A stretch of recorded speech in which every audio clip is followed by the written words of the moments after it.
A body paragraph in a research paper must include each of the following things: a topic sentence, paraphrased or summarized information from one of your sources, in-text citations, a lead-in for a quote that's going to include the author or the publication name. You also need to have a direct quote from one of your sources, actually embedded in a sentence that begins with your own writing.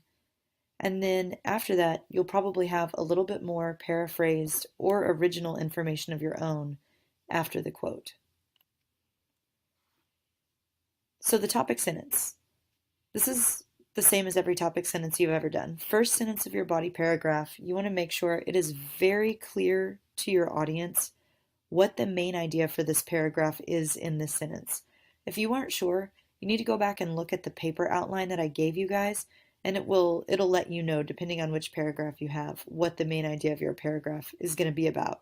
So then you'll take your knowledge from that and kind of combine it with the research you found to form your topic sentence. So some examples of a clear topic sentence. Fake news is increasingly targeting a liberal audience since Donald Trump was elected president. It's very clear there that you're going to be talking about fake news targeting a liberal audience, and that your example is going to have something to do with Donald Trump. Another example of a topic sentence for a different type of paper says Adolf Hitler, the great matchstick that lit the fire of World War II. So you can structure the sentence however you want to. You just need to make sure that the information is very clearly portraying the main idea of that paragraph. Okay, so then you need paraphrased or summarized information.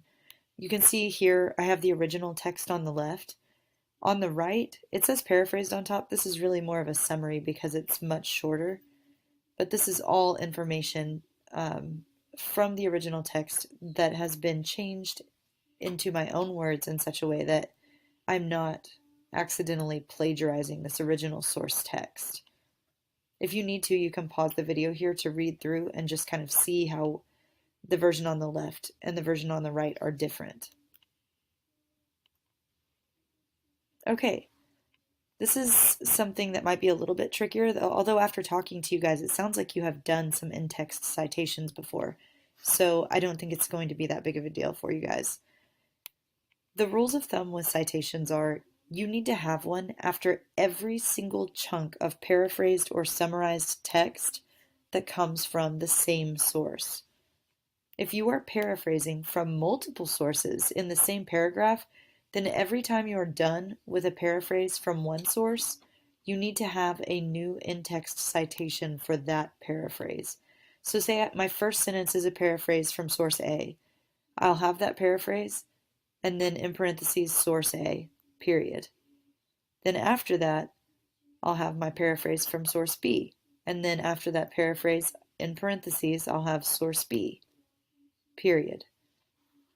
In order to get your in-text citation to even know what that's going to be, what it is exactly that's going to go in the parentheses, you have to go back into your Google Drive and open up your articles. If you scroll down to the bottom of those articles, you're going to see it says source citation, and it's in kind of a block of gray or tan text. The way that you know what to pull from that is going to be just pulling the very first word of that citation.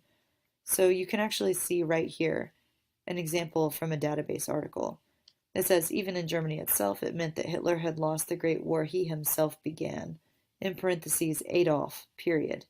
This is the MLA citation right here that I pulled from the bottom of this particular database article. So all I'm doing is taking the very first word of this citation, and that's what I'm putting in parentheses here. And that's all you have to do for any of them. All right. If you happen to use a book and you need to cite a source for that, you're going to use the author's last name followed by the page number from which you got that information.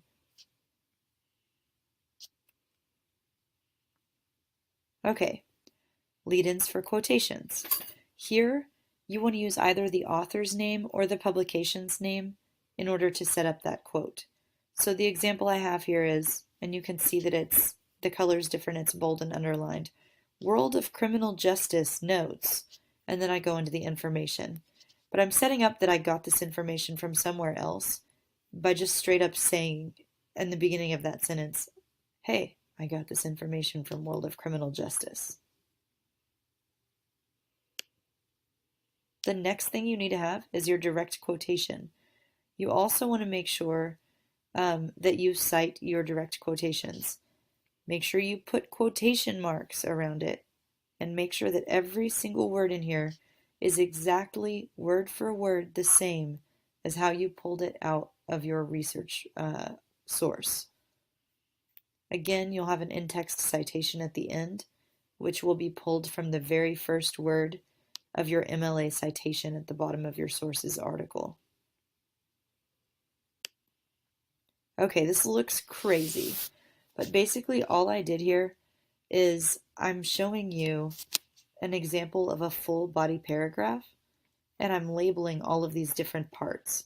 So one thing that I think could help you as you're trying to format your own and make sure it fits within this structure is to pull this slide up, pause this video, and just have this slide in one window while you type in your Google Doc in another window.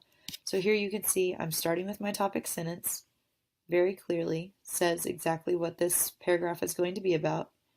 Then I've got my paraphrased information from this source, followed by the in-text citation, which tells the reader where I got this source, or where I got this information from. Then I have my lead-in for my quotation, World of Criminal Justice notes, and my direct quotation for the source. I want to take just a minute to talk about embedding a quote and what that means. Basically, that means that the quote is going to be inside of a sentence that you actually started with your own voice and your own writing. So here, the way that this is embedded says, World of Criminal Justice notes that Hitler's biggest mistake during World War II was his attempt to scheme behind the back of fellow dictator Joseph Stalin, stating, Hitler's great blunder came in June of 1941, etc., etc.